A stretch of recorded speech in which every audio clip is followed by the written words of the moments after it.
Biar ketumbar di depan kasih jalan, ya kasih jalan. Amin, amin, amin, amin, amin, amin.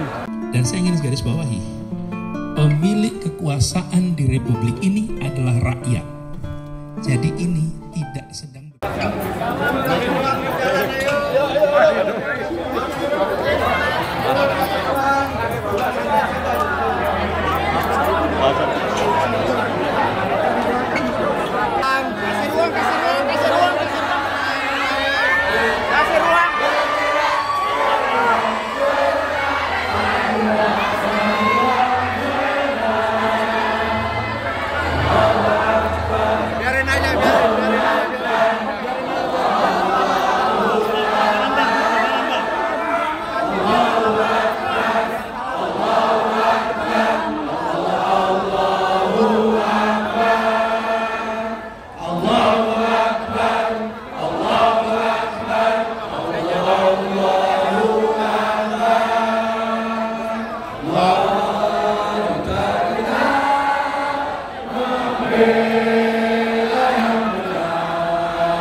Assalamualaikum warahmatullahi wabarakatuh.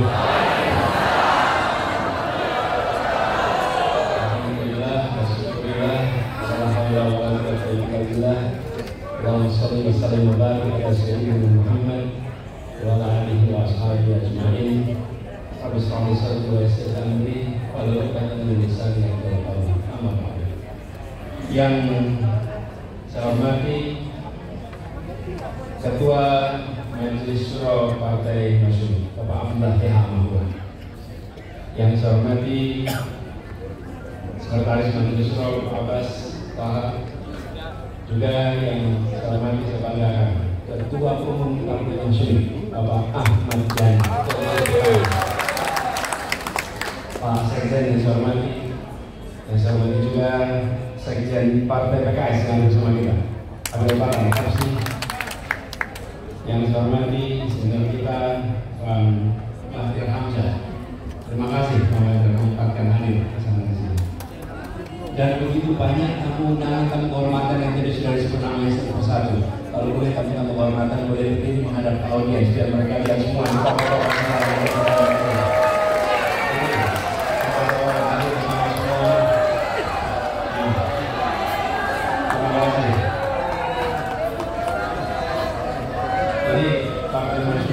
Semua tokoh-tokoh di mana hadir bersama kita, tepuk tangan bagi semua yang hadir dan juga seluruh jajaran DPP, DPW, DPD seluruh Indonesia yang hadir. Saya dengar dari Bang Abdullah tadi bahwa sampai ruangannya dibatasi dengan saking banyaknya yang mau hadir bersama di sini. Insya Allah ini menggambarkan semangat untuk perubahan buat kita semua. Sekarang itu ada amin yang diaminkan. Dulu kita amin aja, sekarang aminnya diaminkan. Ya, pertama saya ingin menyampaikan rasa syukur alhamdulillah alhamdulillah bahwa hari yang ditunggu kita mendengar bahwa akan diselenggarakan Rakornas dan hari ini terlaksana. Insya Allah ini menjadi babak baru bagi Partai Masyumi dalam menata organisasi, menyusun gerak langkah ke depan, dan sebagai sebuah partai yang secara sejarahnya panjang, sejarahnya penting untuk bersama-sama menyadari bahwa memahami sejarah itu baik, menguasai peristiwa-peristiwa yang pernah dilakukan di masa lalu itu baik, tapi jauh lebih baik lagi membuat sejarah untuk masa depan. Nah, itu tanggung jawab Masyumi. Jadi membuat masa depan, mempersiapkan bagaimana gagasan-gagasan diterjemahkan di dalam sebuah kerja politik untuk Indonesia yang lebih adil. Tadi Ketua Umum Pak Ahmad Yani menyampaikan bahwa kita tidak sedang baik-baik saja. Dia mengatakan itu. Dan itu artinya PR kita semua untuk membuat salah satu persoalan paling mendasar di Republik ini. Dan itu adalah yang diungkapkan oleh para pendiri bangsa, para pendiri negara di dalam sebuah rangkaian gagasan yang dituliskan dalam pembukaan dari Panitia 9.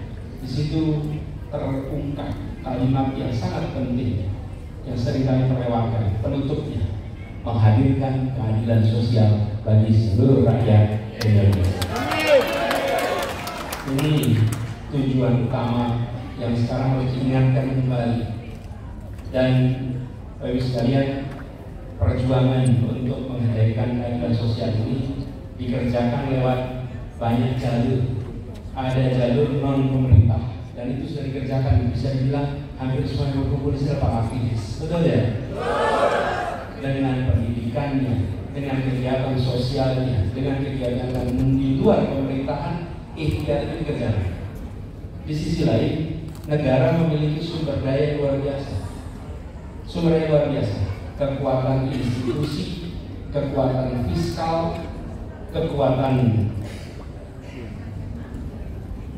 bisa dibilang sumber daya alam. Itu semua adalah kekuatan yang bisa diarahkan oleh negara untuk menghadirkan keadilan. Dan ketika itu harus dikerjakan, maka prosesnya adalah proses politik.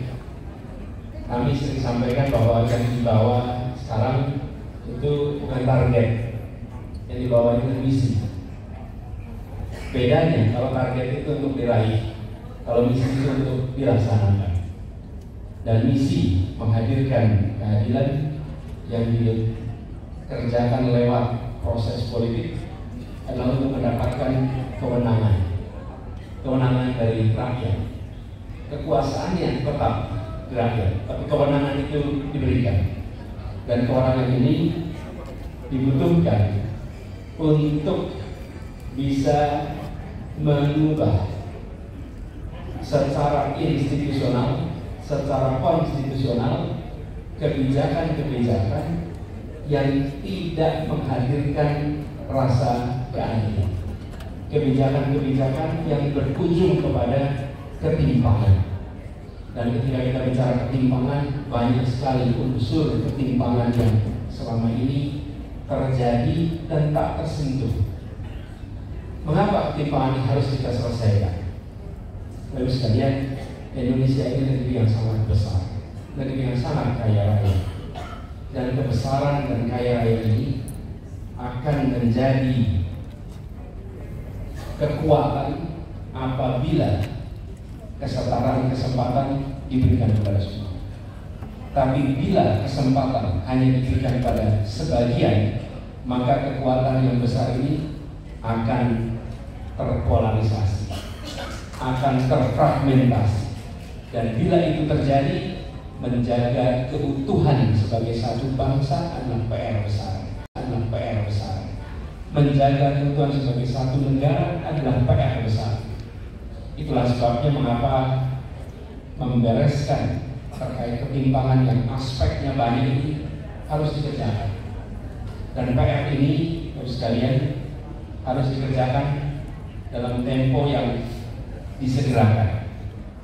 Mengapa harus disegerakan? Prosesnya akan panjang.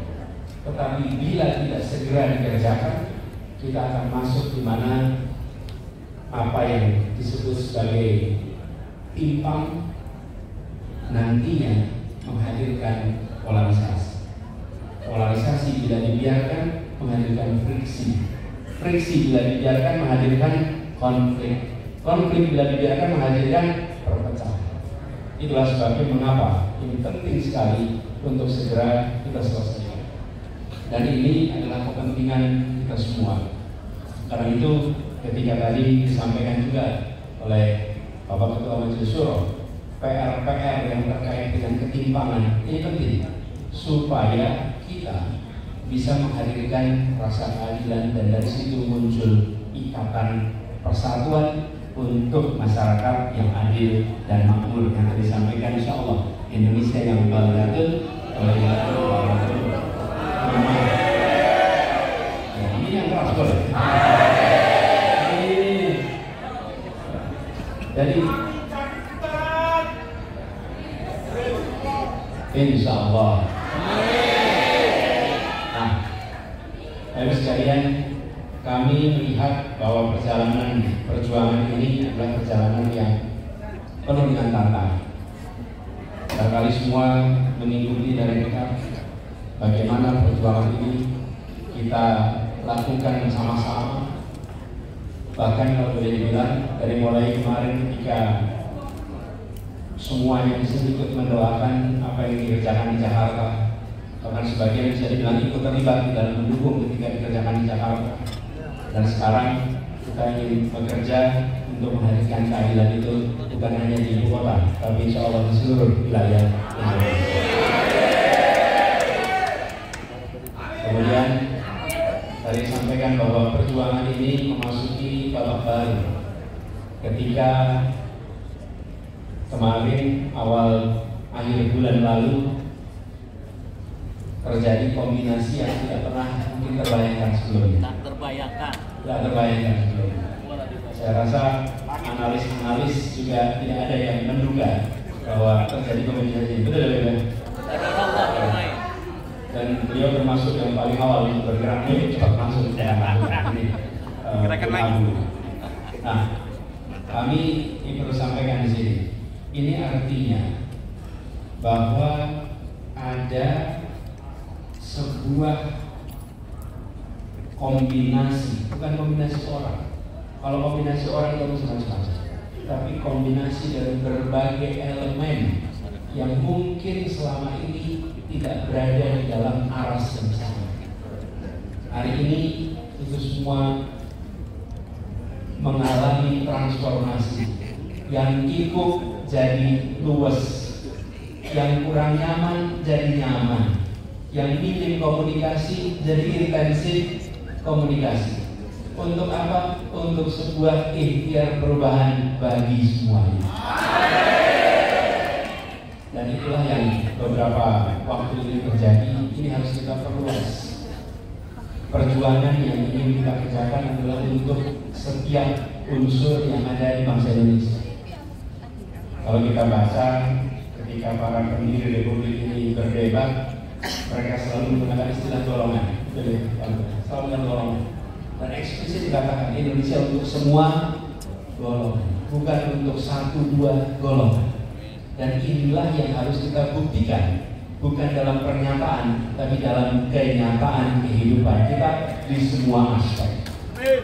Aspek kebudayaan, aspek perekonomian, aspek pendidikan, aspek apapun. Itulah yang harus kita kerjakan sama-sama.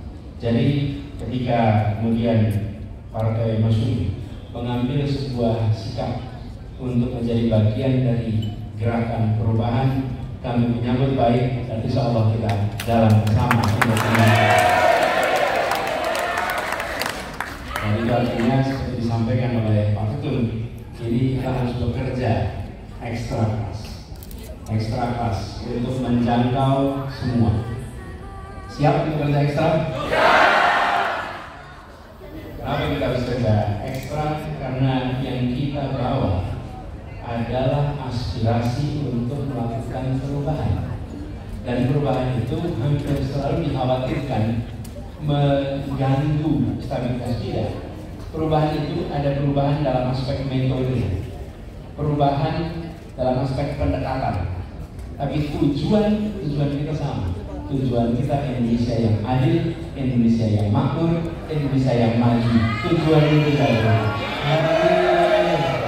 Tapi metode untuk meraih itu harus kita lakukan perubahan. Tadi sampaikan aspek good governance, tata kelola pemerintahan yang baik, tata kelola pemerintahan yang benar. Aspek ini penting sekali untuk perhatian. Kenapa? Karena kita punya sumber daya yang luar biasa besar yang dititipkan pada negara.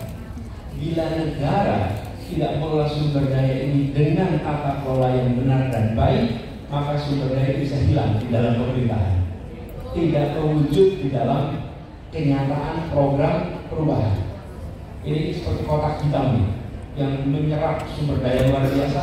Kalau sumber daya itu terserap dalam sini, harusnya muncul menjadi program kegiatan yang senyatanya dirasakan masyarakat. Dan itulah kenapa tata kelola pemerintahan yang baik dan benar itu menjadi salah satu prioritas. Dan kita saksikan ketika tata kelola pemerintahan ini tidak dikelola dengan baik dan benar, di situ ruang munculnya kebijakan-kebijakan yang tidak berkeadilan. Ruangnya di situ. Kita sering saksikan kebijakan-kebijakan yang tanpa governance yang benar yang muncul. Saya beri contoh. Satu ketika saya ditanya tentang PSN, program strategis nasional. Saya sampaikan program strategis nasional secara substansi itu baik-baik saja. Yang problem yang kita sering alami adalah bagaimana PSN itu disusun. Ketika PSN itu disusun dalam transparansi dengan pelibatan publik dan pelibatan semua, lalu rujukannya apa? Rujukannya ada RPJP, Rencana Pembangunan Jangka Panjang. Turunannya Rencana Pembangunan Jangka Menengah. Turunannya kemudian Program Strategis Nasional, merujuk ke sana. Tapi kalau itu tidak dikendalikan dengan baik, PSN ini kemudian menjadi titipan dari kanan kiri yang masuk tanpa kita ketahui bagaimana proses itu disusun. Kenapa itu dibuat? Supaya mempercepat berbagai macam program yang sesuai dengan RPJP, yang sesuai dengan RPJP. Itulah sebabnya dijadikan fast track. Tapi kalau fast track ini tanpa ada proses tata kelola yang benar, maka dia menjadi titipan kanan kiri. Dan ketika titipan kanan kiri, konsekuensinya dirasakan oleh masyarakat. Ini mesti kita kembali luruskan sehingga apa yang menjadi kebijakan-kebijakan itu mencerminkan tujuan awal. Dan ketika masuk ke PJP, petunjuk utamanya adalah konstitusi.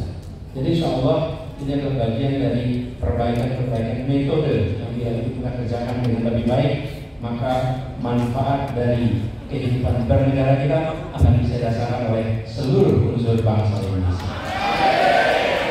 Izinkan saya mengakhiri dan menyampaikan terima kasih.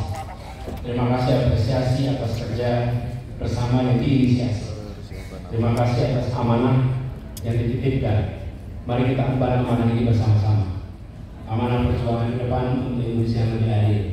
Insya Allah Partai Masyumi akan makin rapi barisannya, makin luas jangkauannya, dan insya Allah terus menjadi salah satu artikulator untuk menjaga kehidupan bernegara sesuai dengan apa yang diamanahkan oleh para pendiri negara yang nama-namanya terbentang sebagai tokoh-tokoh Masyumi di zamannya. Terima kasih. Assalamualaikum warahmatullahi wabarakatuh. Mohon kepada Bapak ini untuk tetap di atas panggung.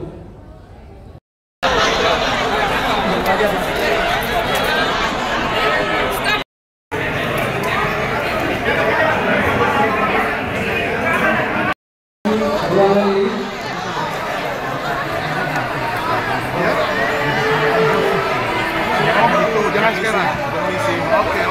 Permisi.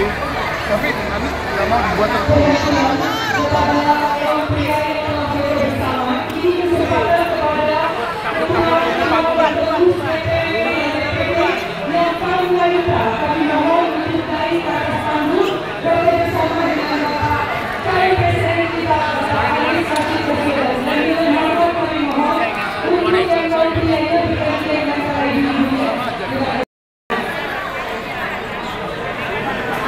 Pengurus DPW yang untuk